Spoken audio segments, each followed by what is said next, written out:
Los hidrocarburos representan la principal commodity, o como diríamos en español, mercancía, del mundo contemporáneo. El petróleo ha sido y es el principal hidrocarburo desde el punto de vista de su conocimiento y de su importancia estratégica. Por lo tanto, lo tendremos en cuenta preferentemente durante el desarrollo de esta presentación. Debido a su importancia en la economía y desarrollo de muchas sociedades contemporáneas, procuraremos ordenar un poco las complejidades de este tema que es fundamental en la economía y la política mundial.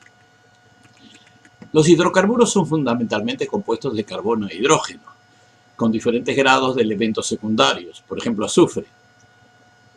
Cuando tiene más átomos de hidrógeno que carbono, son más livianos, caso de los alcanos, que incluyen al metano, cuya fórmula es CH4, o al etano, cuya fórmula es C2H6, el propano, cuya fórmula es C3H8, y así sucesivamente.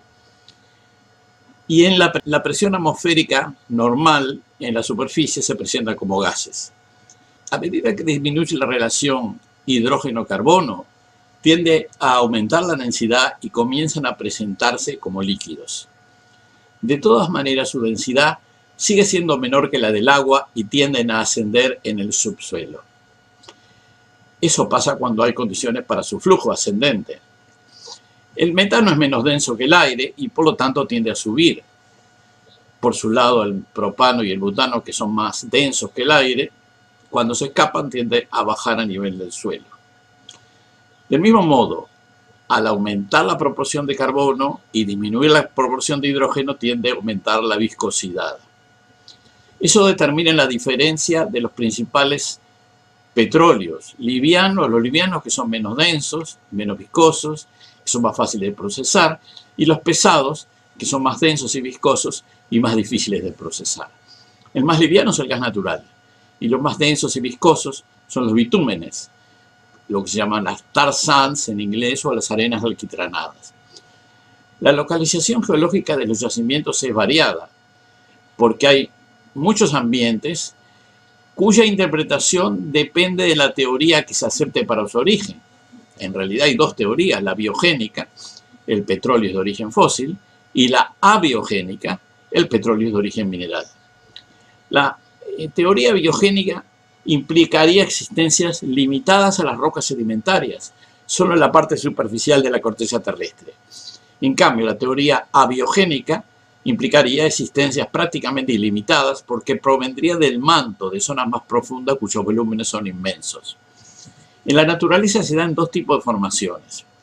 En las formaciones permeables, como las areniscas y las calizas, y el petróleo, que aparece en formaciones impermeables o semipermeables, como los esquistos, las lutitas, los siltitos, fangolitas, etc. La tecnología utilizada depende del tipo de yacimiento y del estado de la explotación. En formaciones permeables se explotan los yacimientos mediante perforaciones que pueden ser surgentes al principio, pero que luego requieren bombeo.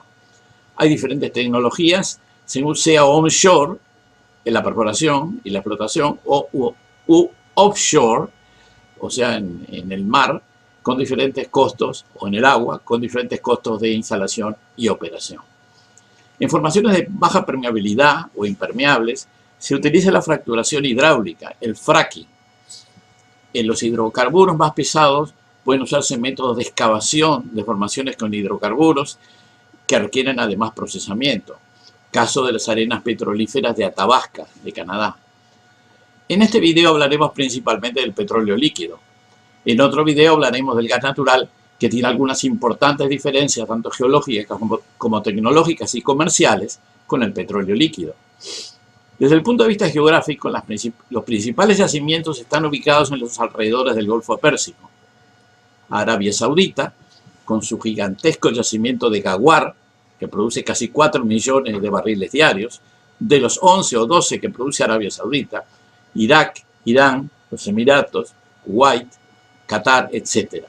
Hay importantes yacimientos en Rusia, particularmente en Siberia, en los Estados Unidos, en Texas, en Dakota del Norte y en el Golfo de México.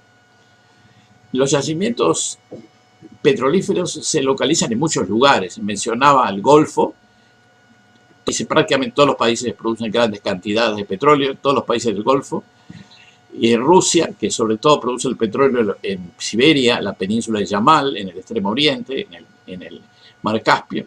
En el Mar Caspio, además de Rusia, el petróleo es explotado por Kazajstán, Azerbaiyán, etc. Y después el petróleo de Venezuela, la zona de Maracaibo y en el Orinoco. En ambos casos hay problemas de producción por las sanciones que experimenta el país. Hay también yacimientos en México, en el Golfo de México, en Veracruz, en Nigeria, en el norte de África, Argelia y Libia, en Indonesia, en Sumatra, por ejemplo, en Canadá, en Alberta, en offshore, en Nueva Escocia, etc. Más allá de la utilización del petróleo, que es extremadamente importante en la sociedad contemporánea, se plantean algunas incertidumbres, no solo referidas a su disponibilidad, sino también referidas al desarrollo de las tecnologías sustitutivas, así como a las estrategias económicas y políticas que apliquen los países más poderosos desde ese punto de vista y su impacto sobre la producción y el consumo. La primera posibilidad es que se da la pandemia de coronavirus, aumente la actividad económica. Entonces el petróleo de esquistos, que ha representado una reciente modalidad extractiva y que ha modificado los niveles de producción de algunos países, como los Estados Unidos y otras regiones con potencial productivo a partir de esquistos petrolíferos y gasíferos. Esta producción va a disminuir por falta de competitividad. Los países exportadores van a llegar a algún acuerdo para limitar la producción y en este caso el precio va a subir. En la segunda posibilidad, la pandemia deja huellas en la producción. La actividad económica se resiente, los países exportadores continúan su guerra de precios, el precio se mantiene bajo. Y ahí disminuyen los estímulos para desarrollar energía alternativa. Con el petróleo barato, tal vez no valga la pena desde el punto de vista económico el desarrollar ciertas energías alternativas. Lo que se mantiene como afirmación y es que los volúmenes de petróleo disponible bajo tierra son inmensos, que no hay limitaciones visibles, no se avisora que disminuyan significativamente. Esto aporta evidencia para demostrar que el origen del petróleo es mineral, que viene del manto, donde hay volúmenes inmensos, y que no es fósil, que la afirmación de que el petróleo es fósil está siendo desmentida por la realidad. Este video fue presentado en el marco del ciclo Mitos y Verdades, el canal de Fogón en Fogón.